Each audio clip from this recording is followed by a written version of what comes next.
आप अमेजोन पे प्रोडक्ट को सेल करने का सोच रहे हैं या फिर ऑलरेडी कर रहे हैं, लेकिन कंफ्यूज है कि एफबी करें या फिर एफबीएम करें, कौन सा हमारे लिए बेटर है। तो चलिए आज के इस वीडियो में आपके इस कंफ्यूजन को दूर करते हैं ताकि आप सही डिसीजन ले पाओ कि कौन से मॉडल के साथ आपको अपना अमेजोन बिजनेस करना चाहिए। अमेजोन का कौन सा मॉडल बेस्ट है, एफबी या फिर एफबीएम। ये जानने से ज़्यादा ज़रूरी है कि हम ये समझें कि हमारे लिए कौन सा मॉडल बेस्ट है। मेरे लिए एफबी ज़्यादा सूटेबल है या फिर मेरे लिए एफबीएम ज़्यादा सूटेबल है। तो इसी के साथ सबसे पहले समझते हैं स्टोरेज फीस। अगर आप एफबी के थ्रू अपने प्रोडक्ट को सेल करते हो तो आपको अपने प्रोडक्ट को स्टोर करवाने की, यानी कि अमेजोन के वेयरहाउस में रखने की कुछ फीस पे करनी पड़ती है। वो जो फीस होती है आपके जो आइटम है जो आप अमेजोन पे सेल कर रहे हैं उसके साइज के हिसाब से और कितने दिन के लिए आप उस प्रोडक्ट को स्टोर कर रहे हैं उसके हिसाब से कैलकुलेट होती है। लेकिन अगर आप एफबीएम करते हो तो आप अपनी जो प्रोडक्ट है उनको घर पर रखते हो और अपने घर के किसी भी कोने में उसको रख के अपना अमेजोन बिजनेस कर सकते हो। तो अगर आपके घर में जगह है और आप अपने प्रोडक्ट को घर पे स्टोर कर सकते हो या फिर आप एक ऑफलाइन सेलर हैं तो ऑलरेडी आपके पास एक शॉप होगी जहाँ पे आप अपने प्रोडक्ट को स्टोर कर सकते हो। तो अगर आप एफबीएम के थ्रू करते हैं तो आपका जो स्टोरेज फीस है वो सेफ हो जाता है, वो आपका बच जाता है। लेकिन एफबी के थ्रू आप करते हैं तो आपको जो स्टोरेज फीस है अपने प्रोडक्ट की वो आपको पे करनी पड़ती है। सेकंड है आपका पैकेजिंग फ़ी। आप चाहे एफबी के थ्रू सेल करो या फिर एफबीएम के थ्रू सेल करो, पैकेजिंग हमें करनी पड़ती है क्योंकि जब हम किसी ऑर्डर को भेज रहे हैं तो हम चाहते हैं कि वो सेफली कस्टमर के पास पहुंचे, इसलिए हम उसको अच्छे से पैक करके कस्टमर के पास भेजते हैं।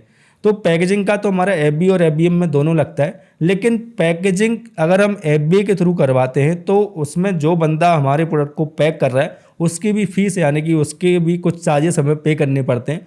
लेकिन अगर हम एफबीएम के थ्रू कर रहे हैं तो हम अपने प्रोडक्ट को खुद से पैक करते हैं, खुद से उस पर टैप लगाते हैं, खुद से उसका लेबल निकाल के चिपकाते हैं। तो ये सारी चीज़ें हम खुद करते हैं। तो जब हम उसको खुद कर रहे हैं तो हमारा जो लेबर चार्ज जो लग रहा है एफबी में वो हमारा बच जाता है। इसके बाद है थर्ड और सबसे ज़्यादा ज़रूरी है आपका समय या फिर टाइम।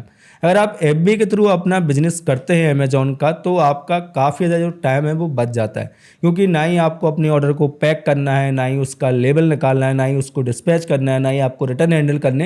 ये सारी जो चीज़ें हैं वो अमेजोन आपके लिए करता है। तो आपका काफ़ी टाइम बच जाता है अपने अमेजोन बिजनेस करने के लिए, अपने अमेजोन बिजनेस की ग्रोथ के लिए या फिर अदर टास्क करने के लिए। लेकिन अगर आप एफबीएम के थ्रू करते हैं तो आपको अपने ऑर्डर को पैक भी करना है, उसको डिस्पैच भी करना है, उसके साथ साथ रिटर्न्स भी हैंडल करने हैं। तो ये सारी चीज़ों में आपका जो टाइम है वो यूटिलाइज होता है। तो आप अपना डिसीजन लीजिए कि आपको अपना टाइम बचाना है या फिर पैसा बचाना है। जो इस टाइम पे आपके पास अवेलेबल हो उसको खर्च कीजिए और आपको जो सही मॉडल लगता है उसके साथ अपना अमेजोन बिजनेस कीजिए। इसके बाद नेक्स्ट है प्राइम बैच। अगर आप एफबीए के थ्रू अपने प्रोडक्ट को सेल करते हैं और एफबीए में अपने प्रोडक्ट रखवाते हैं तो आपकी जो भी लिस्टिंग है उन सभी पे प्राइम बैच शो होता है। प्राइम बैच शो होने के काफ़ी ज़्यादा बेनिफिट होते हैं जो कि मैंने सेपरेट वीडियो में बताए हैं, वो भी आप चेकआउट कर लीजिएगा।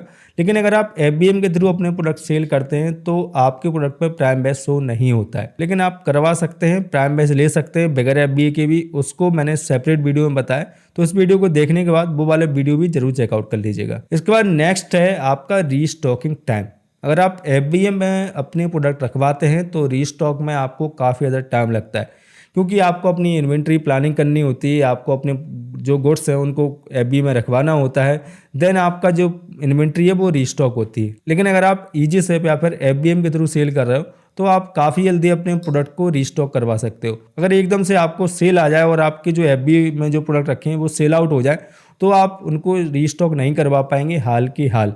लेकिन अगर आप एफबीएम के थ्रू सेल करते हैं तो आप उनको हाल की हाल ही रीस्टॉक कर सकते हैं। तो रीस्टॉकिंग में एफबीएम में ज़्यादा टाइम लगता है, एफबीएम में काफ़ी कम टाइम लगता है। तो यही सारे डिफरेंस हैं जो एफबी और एफबीएम में है। तो उम्मीद है कि इन सभी पॉइंट को समझने के बाद आप अपना सही डिसीजन बना पाएँ कि कौन से मॉडल के साथ आपको जाना चाहिए। अगर आपको वीडियो हेल्पफुल लगी है तो इस वीडियो को लाइक जरूर कीजिएगा। कोई भी आपका सवाल कन्फ्यूजन होता है मुझे कमेंट कर सकते हैं। सो मिलते हैं अगली वीडियो में। Keep selling, stay awesome.